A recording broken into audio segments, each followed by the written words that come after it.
things changed, and after the perestroika and then the collapse of the Soviet Union, as Joseph Nye Jr. wrote, with the collapse of the Soviet Union, that de facto US-China alliance ended and the China-Russia rapprochement began. In 1992, the two countries declared that they were pursuing a constructive partnership. In 1996, they progressed toward a strategic partnership, and in 2001, first they signed a treaty of friendship and cooperation. And what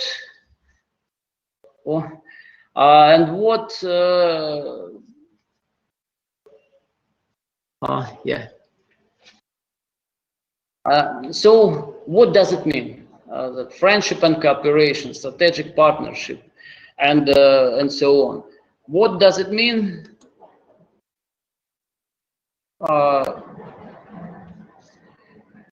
For two countries, for world political system, and for the people of two countries. You see that some ideas of Russian and Chinese people about each other, that mutual perceptions, and you see that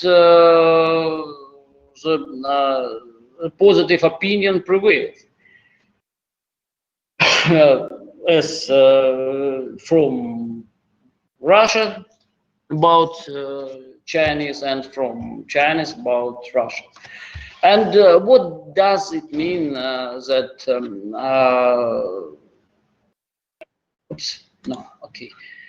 what does it mean all that friendship, cooperation between two great powers, or which both of them have a lot of special interest in very different parts of the globe, and in different parts the interests can be not the similar, such as Central Asia.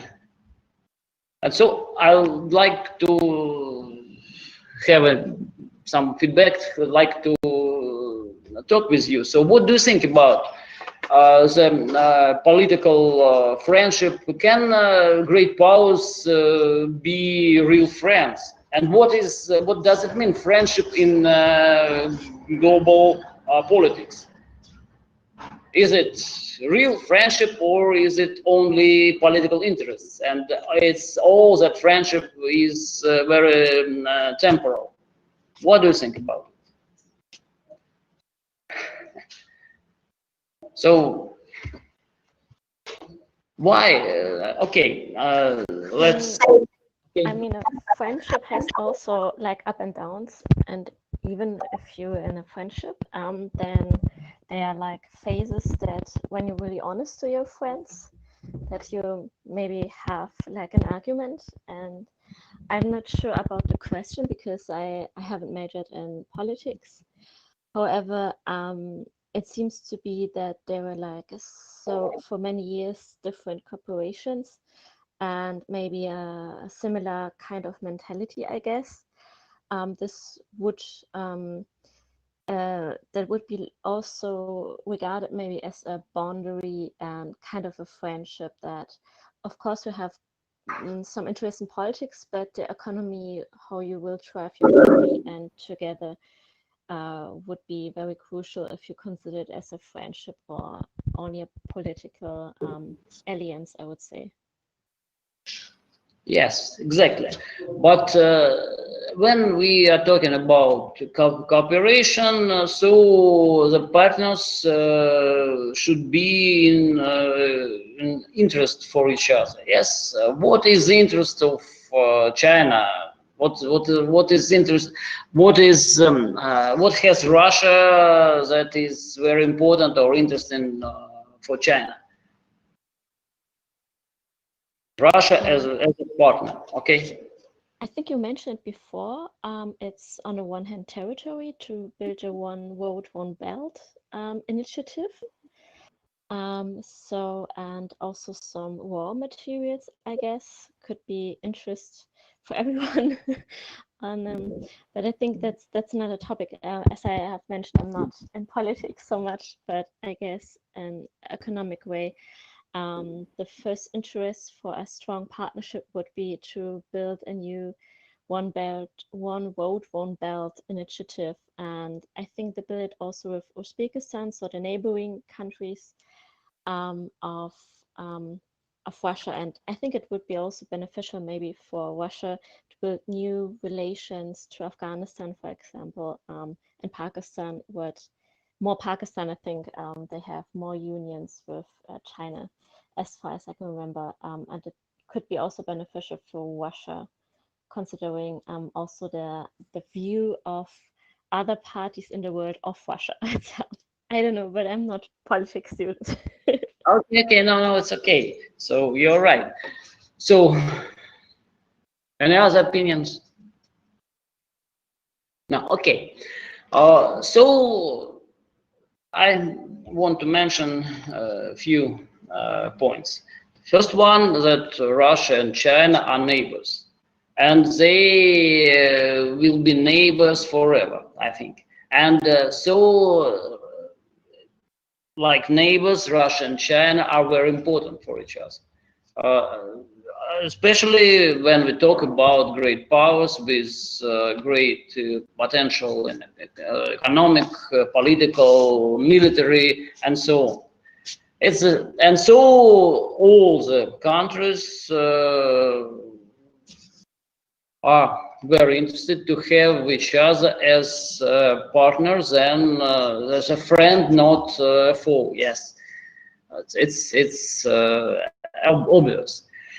That's the first one. The second one is that Russia and China has a lot of economical interests, mutual economical interests. So China is for Russia one of the most important economic partners. So Russia for China is a very important partner in gas, oil, and other resource trade. That's the second one. And so again, if two great countries, two great economics are tied with each other, so they need good partnership, good relation, and they need constructive partnership. So it's a mutual interest. The third one is that Russia and China has mutual competitors in the world politics and world economic, and so I'm talking about that idea of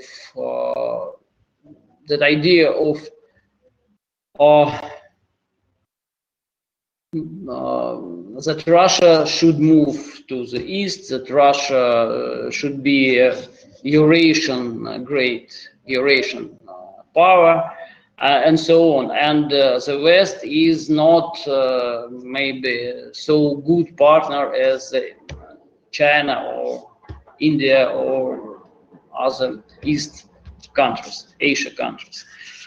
And so another mutual interest is political influence in the global politics. Next problem, or maybe next sphere of relations is culture, of course culture, because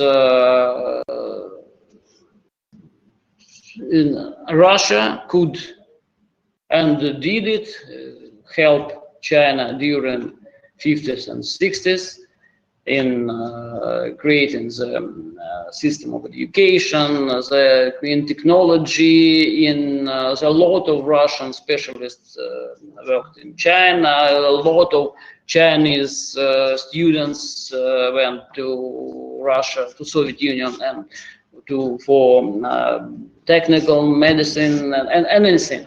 And Russia was important in helping China in military sphere, in economical, and so on.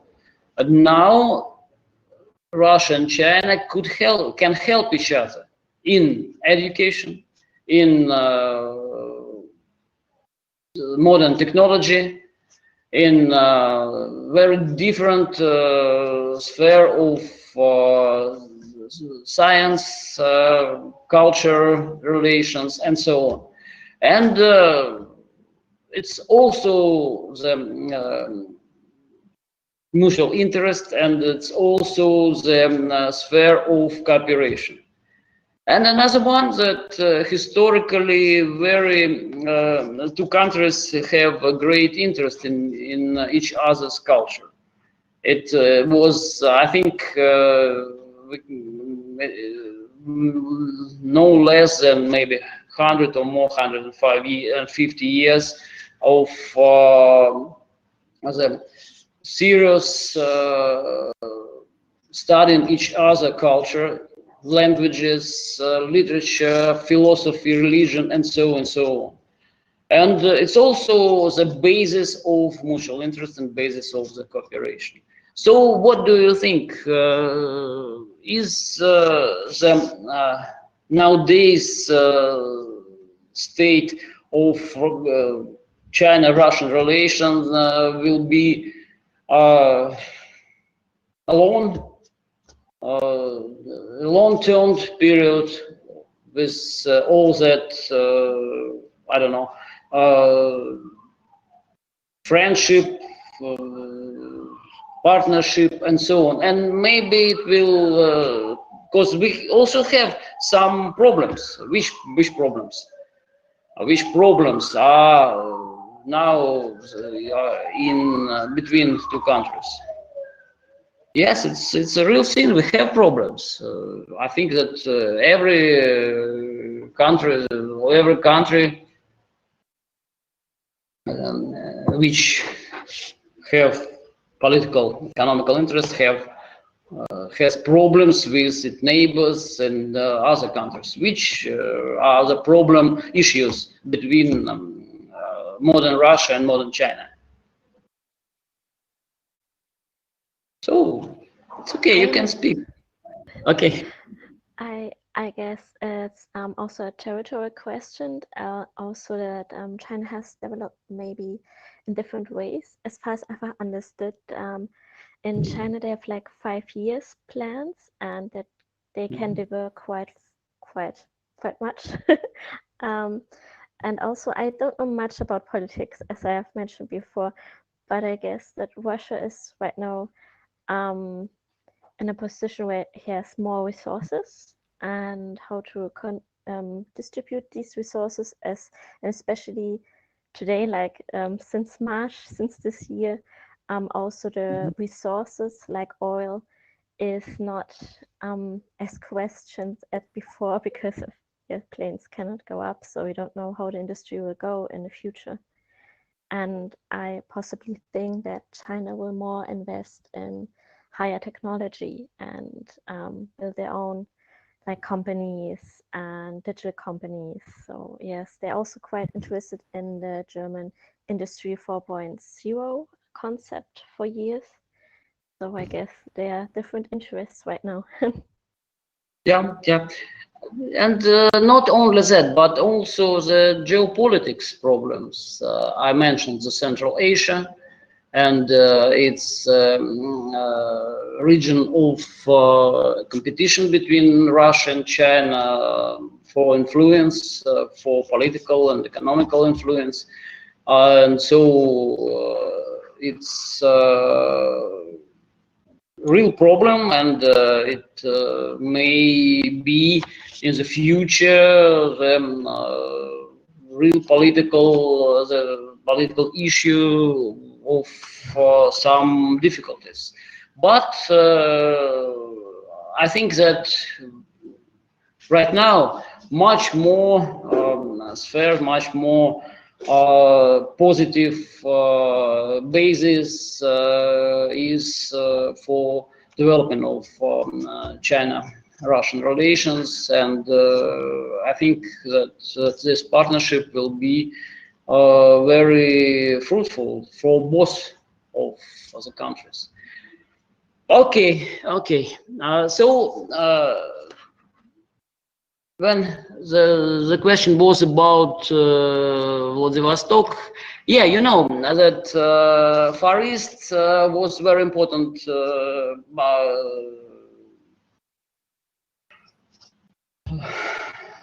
place for Russian political development in the end of the 19th century and the beginning of the 20th century. And during that period, Russia built the very important port, free of ice port, Port Arthur on the Chinese territory, took Manchuria, and built the Chinese Eastern Railway through China territory between Chita and Vladivostok. And Vladivostok became the very important port and very important point of Russian influence in Far East. So that was the idea to create it like Russian San Francisco. So the greatest cities, greatest ports, great point of political, military, economical, and navy influence in the region. But it was a very problematic issue because it was too far, it was too expensive to bring people, goods, and anything, the technology there, and it was a problem with which occurred of Russian-Japanese war during the 1904, 1905, and Vladivostok was somehow isolated in the Far East, and it could not become the basic point of Russian wealth and the Russian power in the Far East. It's so now it's also one of the great resources for Russian development in the Far East. Of course, it's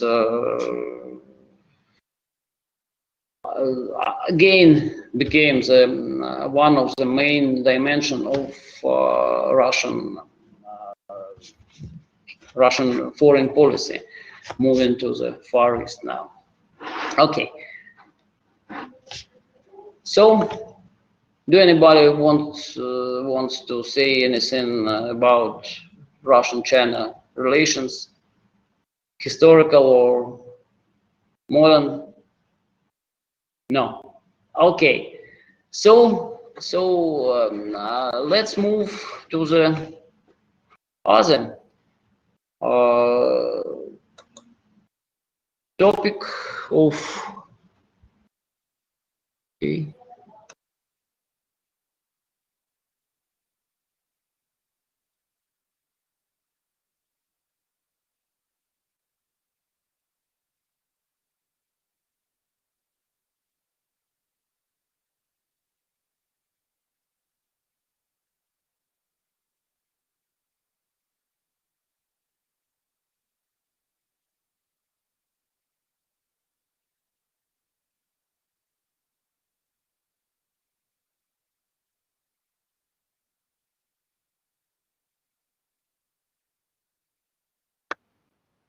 Okay, so the next topic which we'll discuss today is the problem of industrialization in Russia.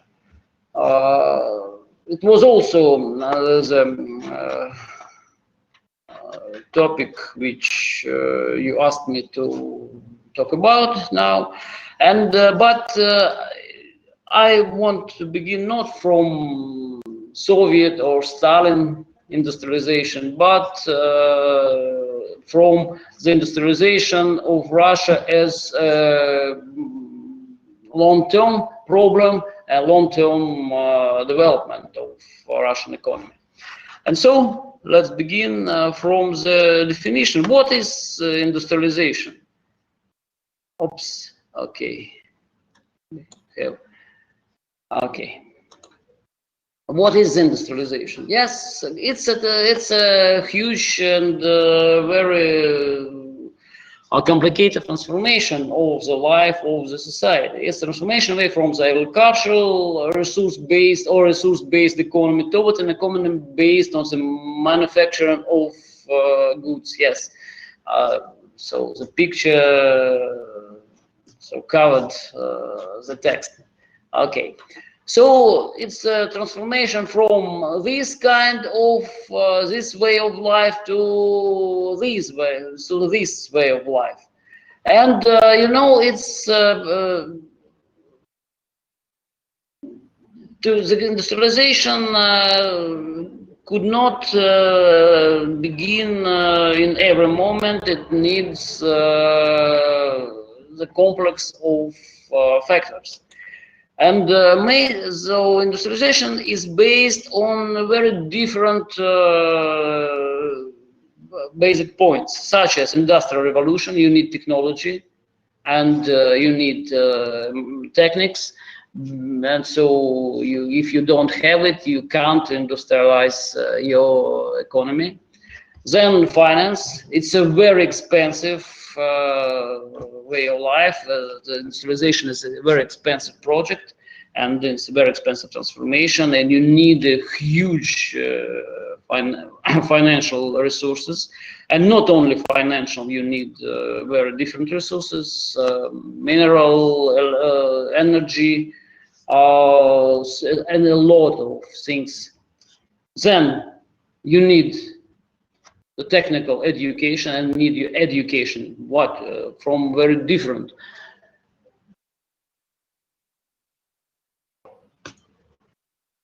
Okay, so John, I'll try to answer in the end. Okay, you need education to understand that you need the industrialization before. Then you need education to have specialists, engineers, constructors, and so on. Then you need the qualified labor, a huge amount of qualified labor, so skilled labor. So without it, you can't do anything, because industrial manufacturing is mass manufacturing, and you need a huge amount of labor. And you need the market. So the industrial production is mass production, and you need a huge market for all the goods that you really want to produce on your plants, factories, and so on. And if you don't have one or two or three of these basic points, you can't realize any industrialization project. And so the problem of Russia was one of the most problem of Russia was that all that basic points, all that things Russia didn't have till the end of 19th century. So the first plants, the first industry was began in the 18th century during Peter the Great at Urals plants.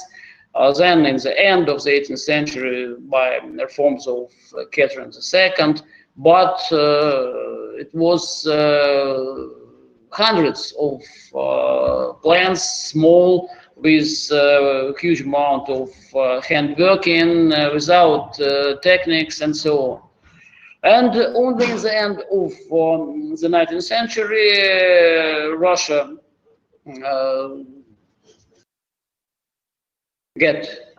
got its industrial revolution in the middle of in the 30s and 50s of the 19th centuries.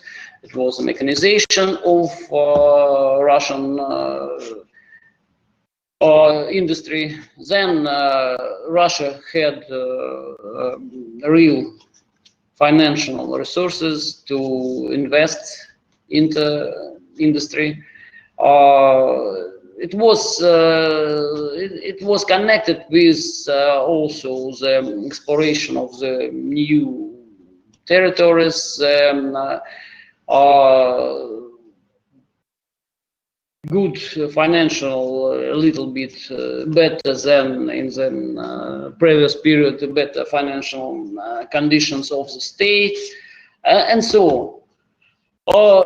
We talked about resources and expansion to the West East included into Russian economy huge amount of very different resources: water, energy, oil, anything, metal, coal, and everything. And the very important point of education, when Russia had the developed system of technical higher education. When? Only in the end of the 19th century. After something, the first technical institutes were established in Russia, something like in 70s, 80s, and so on, of the 19th century. And the same thing was with the qualified labor, with industrial labor itself, because before the emancipation of the serfs, Russia didn't have enough workers, qualified laborers who could be specially prepared for working on plants, on the techniques, and so on. And so when there was an emancipation of the serfs in Russia, it's a question. When was the emancipation of Russian serfs? Only in 1861. In 1861. Before that, the most of the potentially laborers were serfs and worked in agricultural sector. And another important problem, market. So before the eve of the 19th and 20th century, a Russian internal market was too small for the mass industrial production of goods, because more than 80% of Russian population were peasants. The half of them were serfs before 1861, and they did not buy the industrial goods in such big amounts. So before the end of the 19th century, Russia had no conditions for industrialization, and it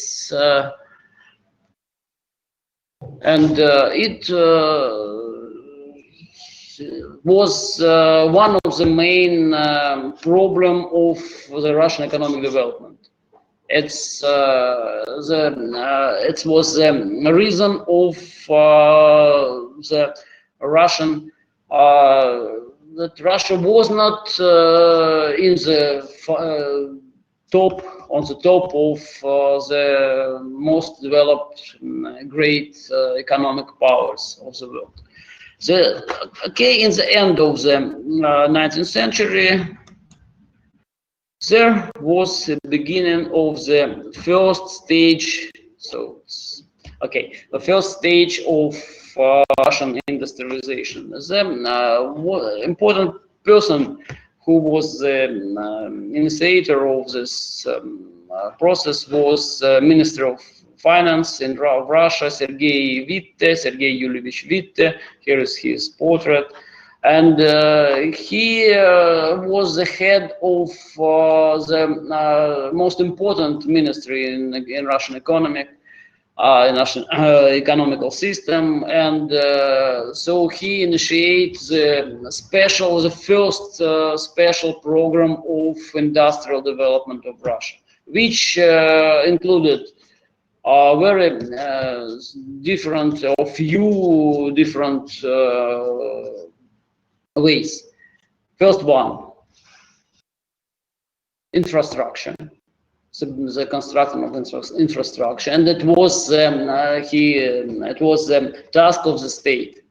So in the end of the 19th century, the Russian state began the huge program of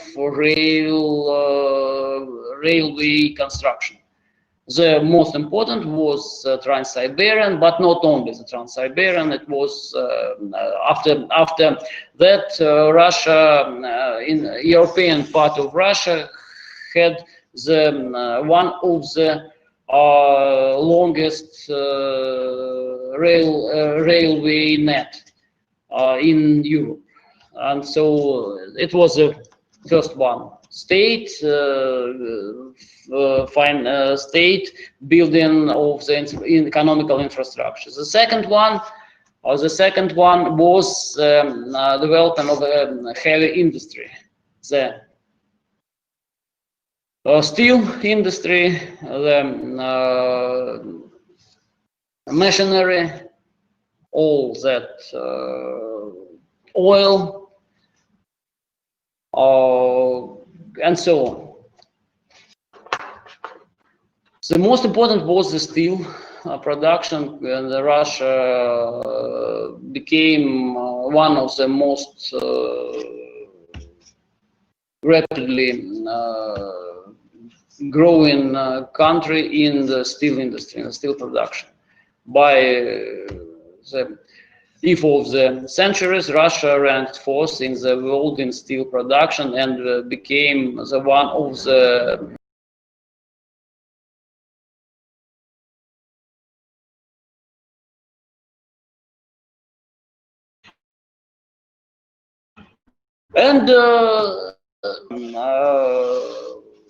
industrialization, the first stage, the first program of industrialization, it was something like 10 years of very successful period, was interrupted by the world economic crisis in the beginning of the 20th century. And it was also the serious problem for Russia. So here is, here is some results of that first and second stages of Russian industrialization. Also, you see the very rapid growth of production of the main. It's amounts of millions of pounds. The production of the main goods, and Russia so became the not agricultural, but became the industrial power. Okay, so here is the share of the percentage of the world industrial production. Russia was on the 5th place after France, and it was really huge growth for Russia during a very short period. So you see. And here is the one of the most important industry, the oil industry in Baku, the Black City, so the famous Black City and the famous center of Russian oil production in the end, in the eve of the centuries. Okay. The second stage is connected with another great statesman of Russia, Pyotr Stolypin, who was prime minister and who was the leader of the second stage of industrial reforms and industrial development of Russia. This stage was not so connected with the production of oil, metal, coal, and so, but it was a technological revolution. So Russia began to produce very high technology, high technology industries, such as airplanes. Here is the first Russian airplane, which was built and up to the air in 1908. And here is the first heavy multi-engined a plane, Ilya Muromets, which was named by famous fairy tale Russian hero Igor Sikorsky, who built this first heavy plane, which was successfully used during the First World War. After revolution, emigrated to United States and became one of the most famous American air constructors. So who invented and made helicopters as one of the important aircraft industry. Not only aircraft, but also the automobiles. Here is the first Russian automobile, which also was built in the beginning of the 20th century. And here is the first Russian automobile built in 1909, Russo-Balt, and it was serial motor car. This wasn't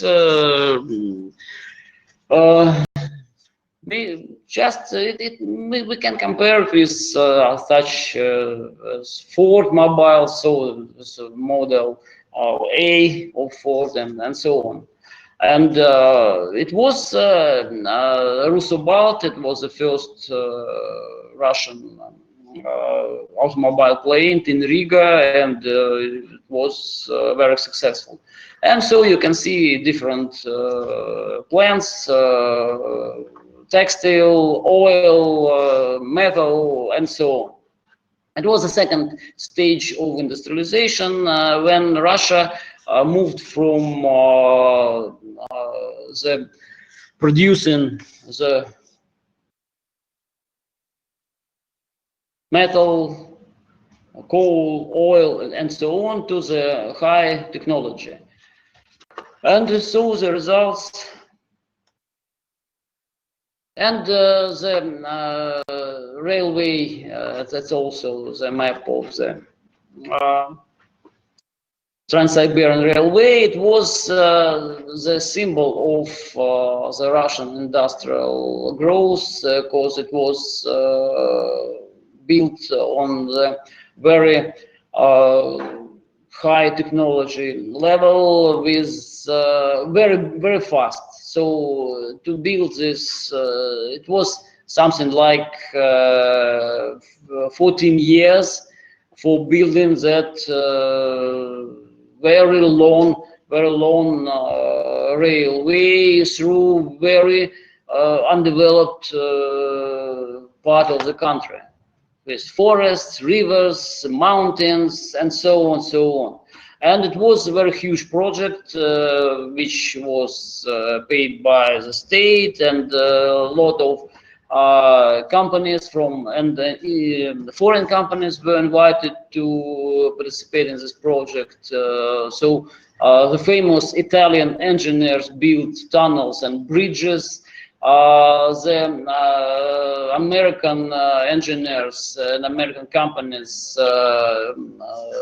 invented in the producing the stations, locomotives, and so on. Okay. It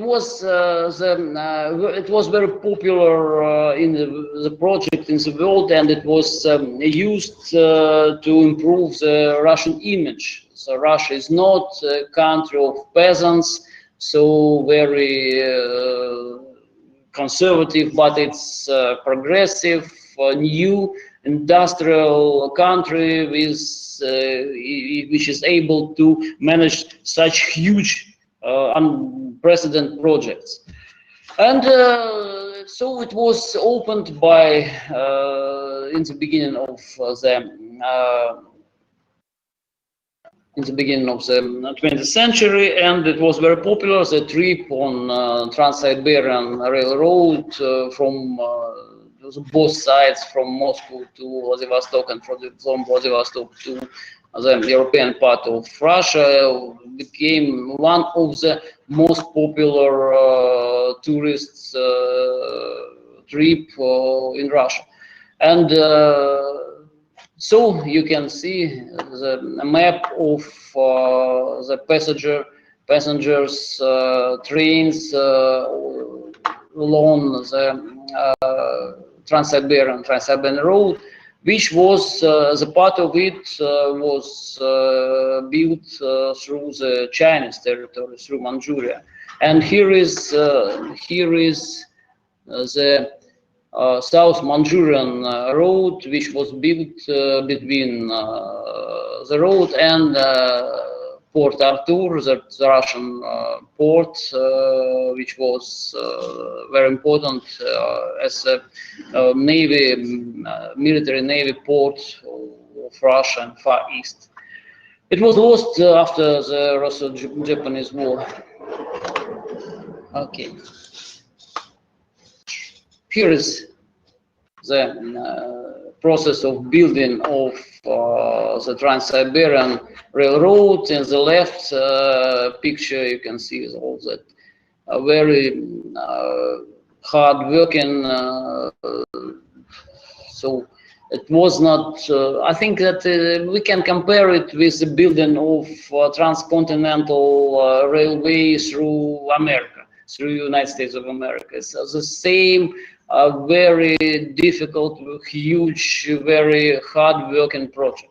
And the right one is very funny scene. But it's not a very fun, very funny situation, because all that soldiers, Cossacks, are going to the front of the Russo-Japanese War.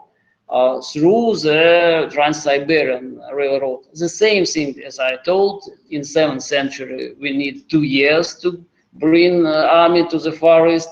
After building the Trans-Siberian, we can move our troops during a few weeks or something like that. And all of those guys who dancing on one of the station, maybe it's 1904, as a picture was made in 1904, maybe all of them were killed in some of the battles of that Russo-Japanese War a few months after that picture was made.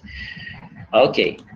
And here is very simple but understandable map of the results of the industrialization in Imperial Russia. You can see that the whole, the most of the industry was concerned in the European part of the country.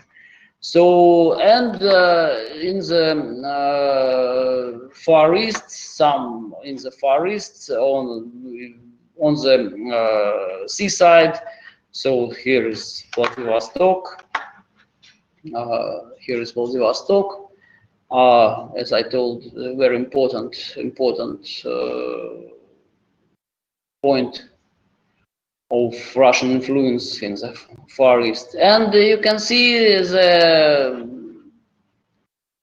real and very problematic situation for Russia, because the waste part of it is absolutely without any industry, absolutely without population, without cities, and so on.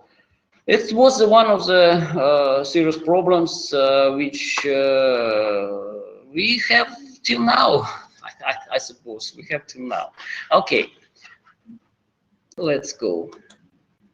And then the beginning of the third stage, the industrialization in Soviet Union. What was the results of that first and second phases, stages of Russian industrialization? The second stage was interrupted by First World War, and then revolution, and then civil war, and so on. And okay, we can say that that process that began in the end of the 19th century wasn't fulfilled. It was not very successful, because it was interrupted. It was, and a lot of the results of those great attempts were lost during the war, because of the war, because of the revolutions, and because of the civil war, and so on. And in the end of the 20s, so there was a third stage, and so it was very different. So Soviet industrialization, or Stalin industrialization, was very different. What was the main differences? It's a question. The main differences between imperial and Soviet industrialization. The ideas was the same, the aim was the same, to transform Russia into industrial country, into the very powerful with industrial economy, with military power, and so on and so on. But what was the main difference?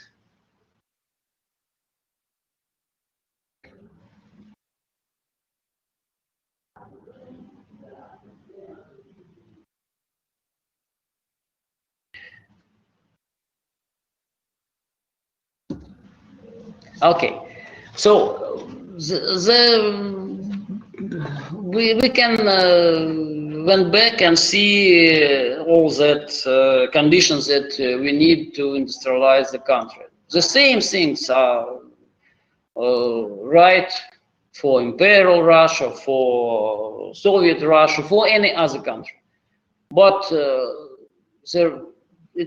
it's two very different examples of industrialization. Okay.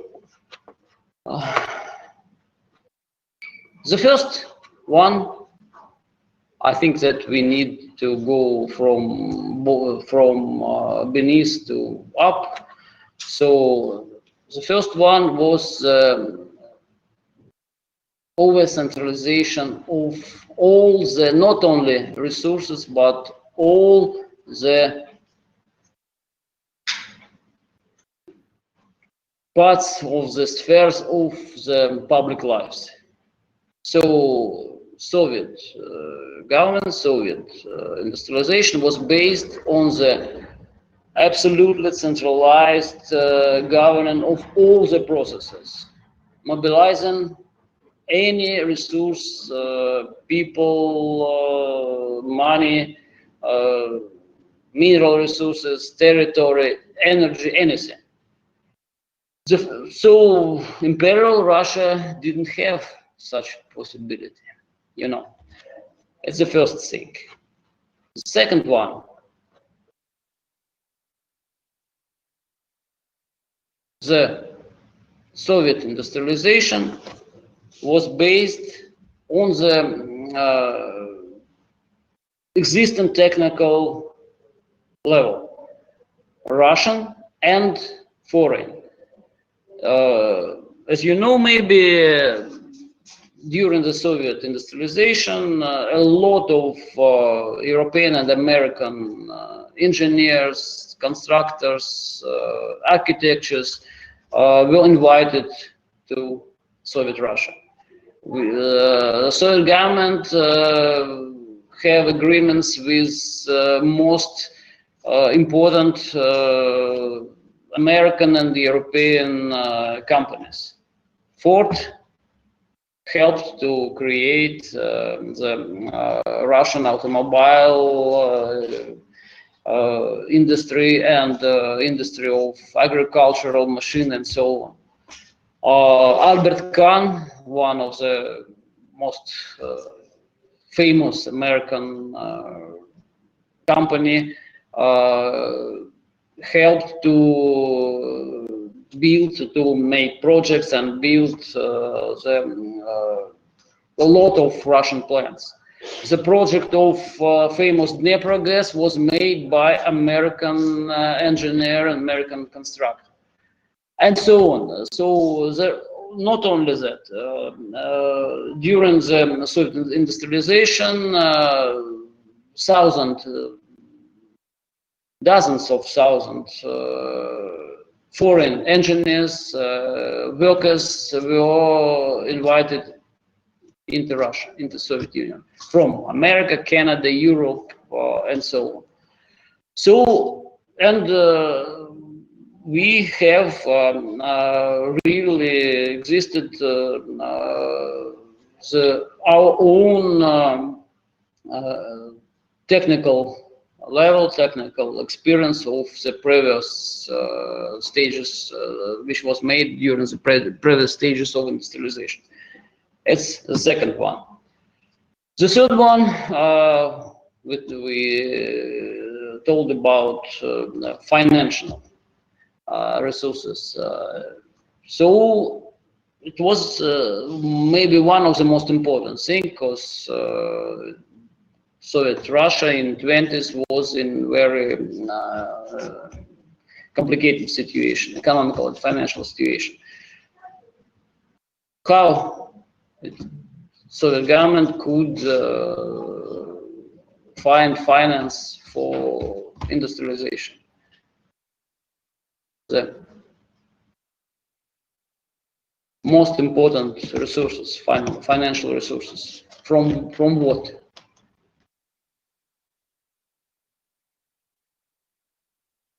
First one, agriculture. And so the most important export good of Russia was grain. And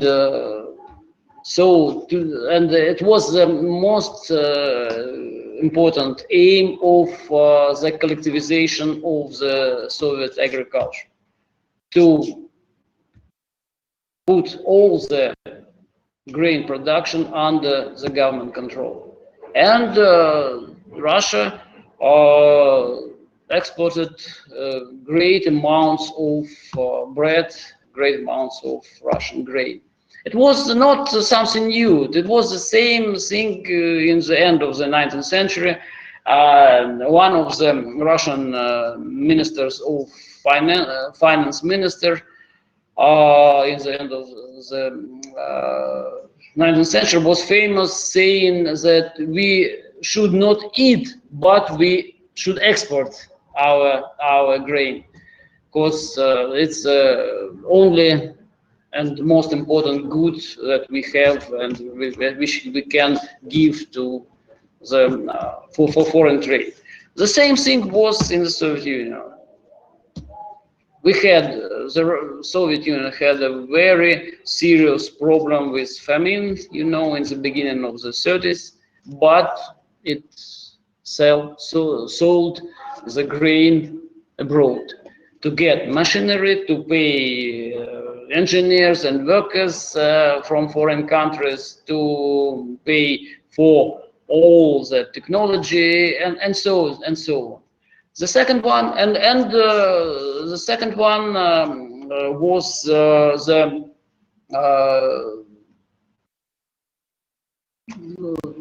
low living standards of Russian people, of Soviet people. So low prices, low fees, and low living conditions of the Soviet people. And it's also was important for resources, for reserves, for industrialization.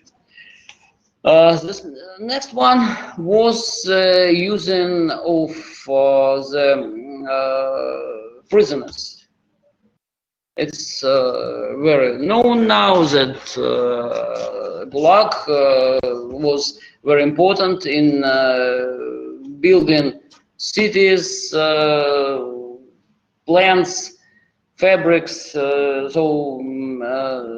factories, and so on. All huge economic projects, channels, gold mines, uranium mines, building of the cities in the Far East, building all that hydroelectric stations. There was all of these objects were built with using the work of prisoners. It also was reserved for for Soviet industrialization. The next one, and of course, Imperial Russia had no such resource. The next difference was the very special role, very huge role of the state in planning, governing, realizing all that plans. I told that during the imperial industrialization, state also was very important, but in building infrastructure, in building railways, in stimulating the private investments in industry and so on. In Soviet Union, it was very different. The state was the main actor of the industrialization in all the stages: planning, governing, realization, and so on. And another one was the resources of the mobilizing of all the resources of Russia from the whole parts of Russia. During we saw the map, and during the imperial industrialization, it was only European parts and few districts of Russia, south, Baku, northern, western, and so on, central, and so on. During the Soviet industrialization, the whole country was the place of building. So 30s is, I think that the main process in Russian in the Soviet Union was constructing of everything: cities, railroads, factories, stations, and anything. And so construction was, I think, the main word of during this period. And the result, and so we can compare the figures. So during the period, something like 12 years, there were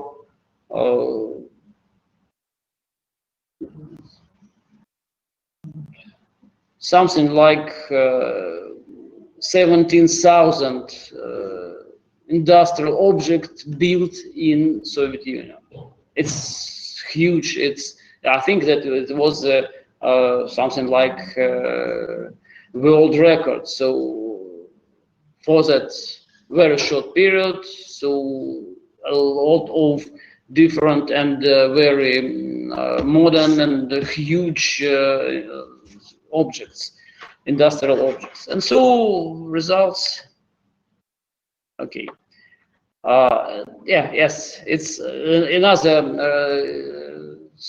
another resource that during the Soviet industrialization there was a resource of propaganda, and so the propaganda of the advantages of the socialist system. Here is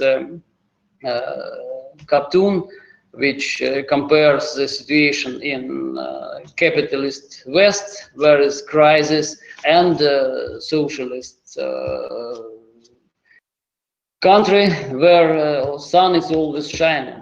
So you see crisis and huge clouds, and the sun is always shining, and the text is the same years but very different weathers. So the good weather is always shining in Soviet Union, and the crisis, all that great crisis in Western economy. And it also was important resource because enthusiasm was one of the enthusiasm of workers, enthusiasm of Soviet people in creating the socialism, creating the new system was very important tool of fulfilling that plans. Not only repression, but also an enthusiasm.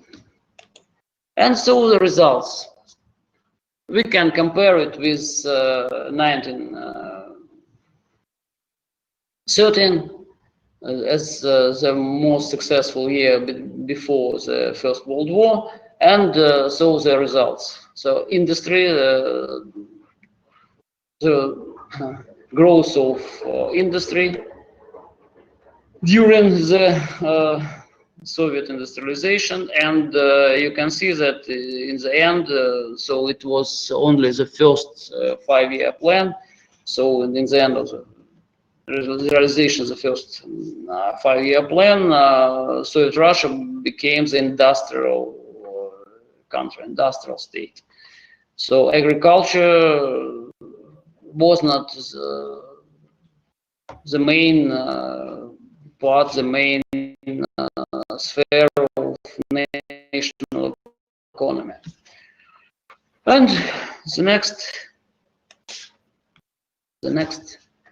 there's a lot of figures, you can see it. So it's a growth of the production of different industrial output of the, so in Soviet Union during the first and the second 5-year plans. So during this 10 years period, you can see the huge growth. But at the same time, not the plan for the first 5-year, the first 5-year plan, not the second 5-year plan were fulfilled. So, because the planning was too voluntary, so all that figures were too so it was impossible to reach all the figures during the short period, but the success was great. So after that, we saw that in something like in the beginning of the 20th century, Russia was the 5th country in the world industrial production. After that 10 years, Soviet Union became the second, after the United States, the second industrial country in the world. So, oops, okay. And the main question is why?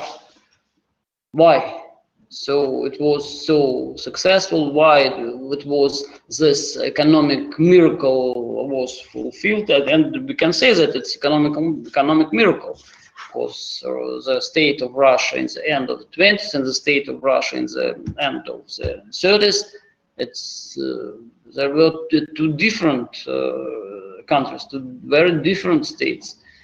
Why? It's also a question.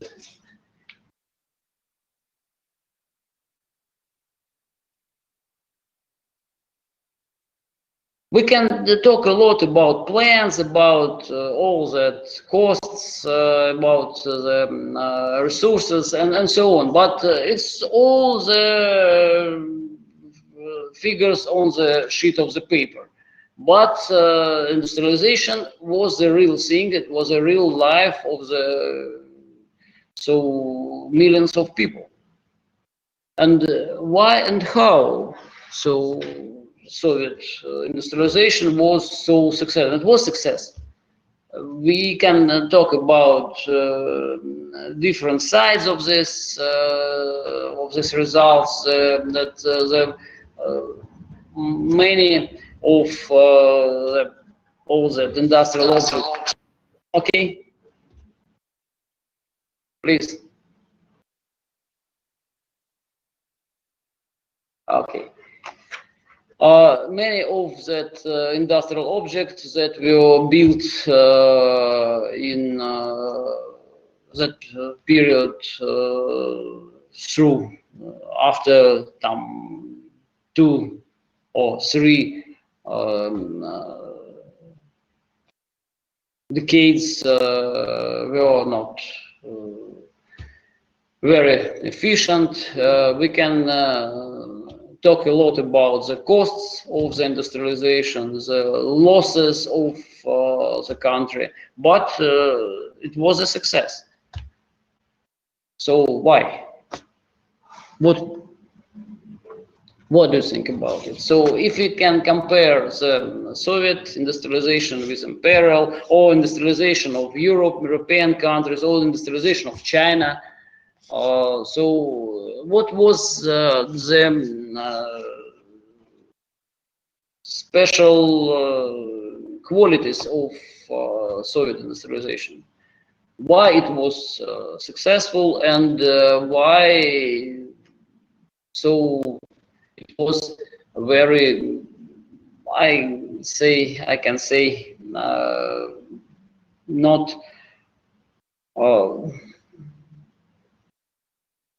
the process with very contrast, I think very different and contrast results. What do you think about it? And do you think about it at all?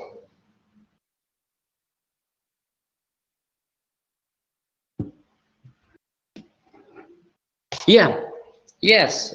It's the war is a very important factor, because there was the idea that the war will be inevitable, and so you can't avoid the war, and so you should be prepared. But it's not only for Russia. Yes. Okay. It's great. So the mobilization, the idea of preparing for future war, we needed to be prepared for future war. The educational system, it was very important, because that's maybe one of the most important revolution. The result of the revolution in social life of the Soviet people, Russian people, was the educational revolution. The creation of the educational system, which was so I think one of the most important basics of all the successes in the Soviet Union. And so industrialization, the growth of Russian economy, the technical, the scientific revolution, or anything. So without it, we wouldn't have all that our space projects and anything. So yes, it's fine. Educational system was very important. So I think that the most important, if we can, okay, go to the beginning.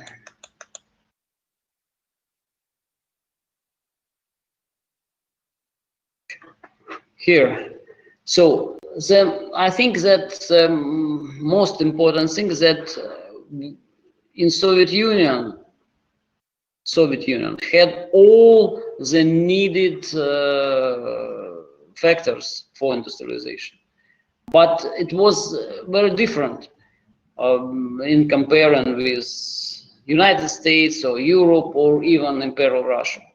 Because okay, we talked about Industrial Revolution, we talked about finance, resource, and so. And what about market?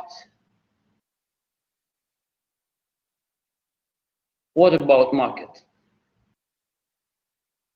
We had, so Soviet Union was the only and one and the only country which did not depended on market conditions, because the main buyer of all the production, all the goods was the state. It was the state in the industry, and the actor which ordered and then bought all the goods was the state. And so it was very important because no other country had that situation. And that's why the Soviet Union had no economical crisis. There was no overproduction, because we have plan, we have state economy, we have state industry, we have state system of distribution, the state system of price fixing, and so on. Is it good? Nobody knows. Maybe it's not very good for a normal situation. It's not good for the developing in the normal situation, but in the extreme state, in the situation of war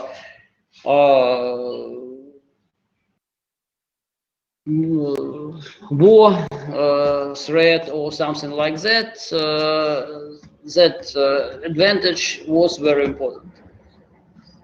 The Soviet government could mobilize everything, and it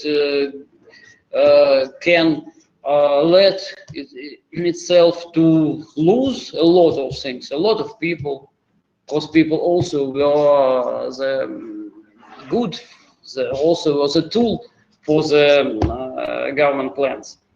It may lead to lose a lot of commodities, to build not very effective, not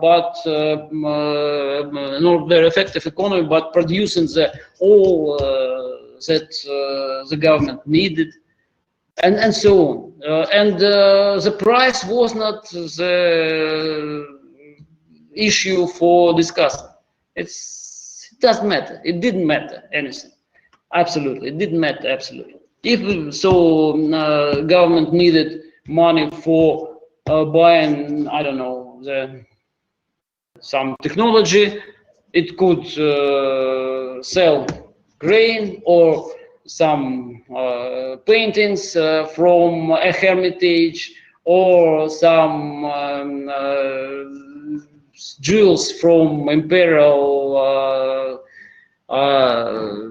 collection, and so on, anything, because it was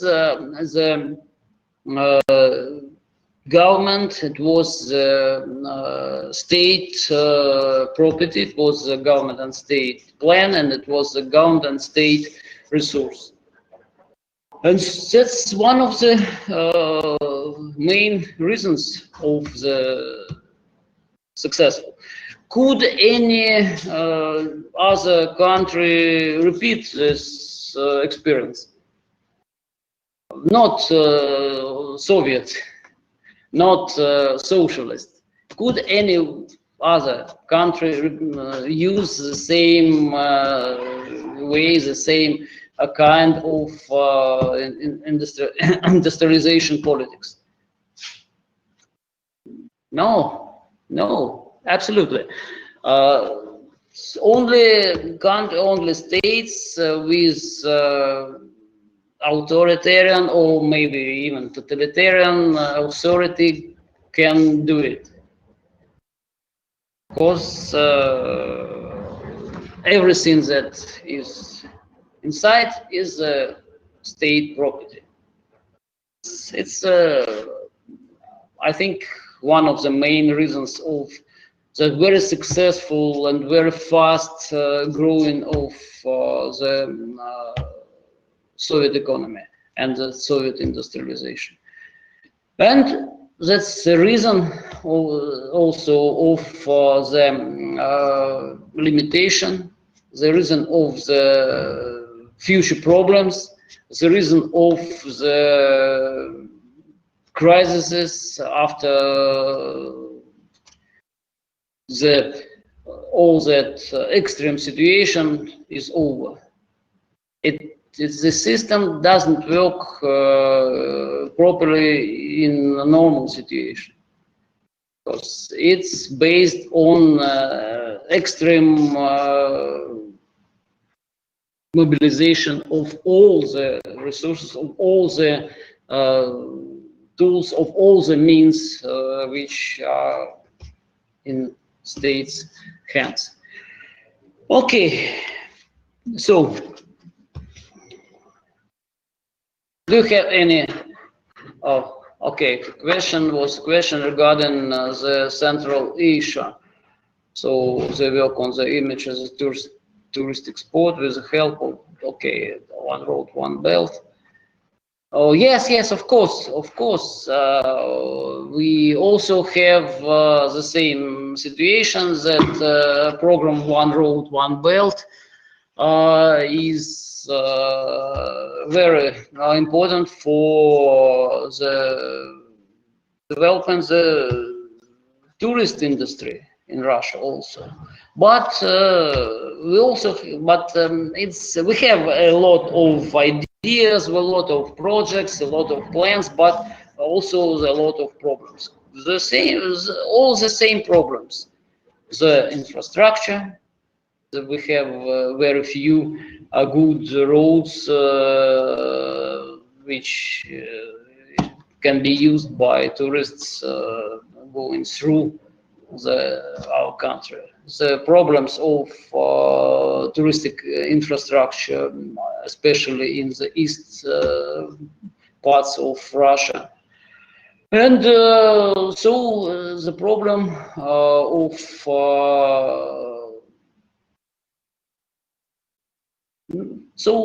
the lack of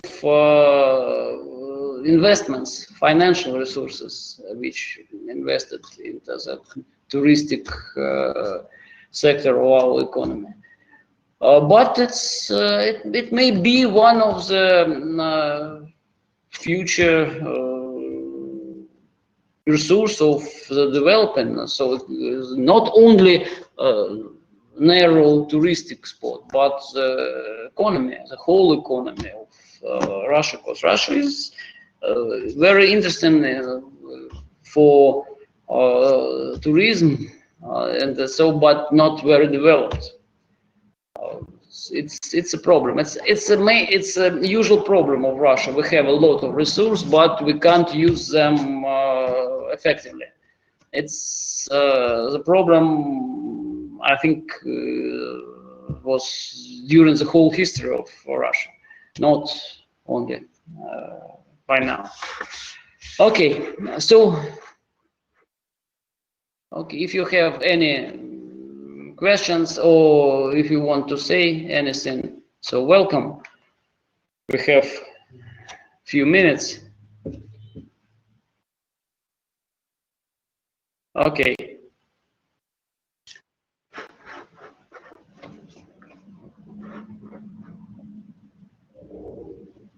Thank you very much. Okay, you have my emails on that presentation, because if you need some recommendation for further reading or something like that, you can mail me and I'll ask you, or maybe send you some electronic books on any topic of Russian history or maybe international history or so anything. So welcome.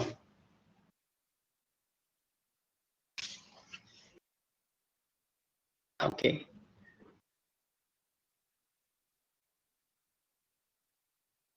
Thank you. Thank you very much. Thank you for your attention. So hope you enjoyed the school, not only my lectures, but the whole school. And so it was not only useful, but also pleasant for you. So thank you very much. Okay, bye. Bye-bye. Все, выключаем.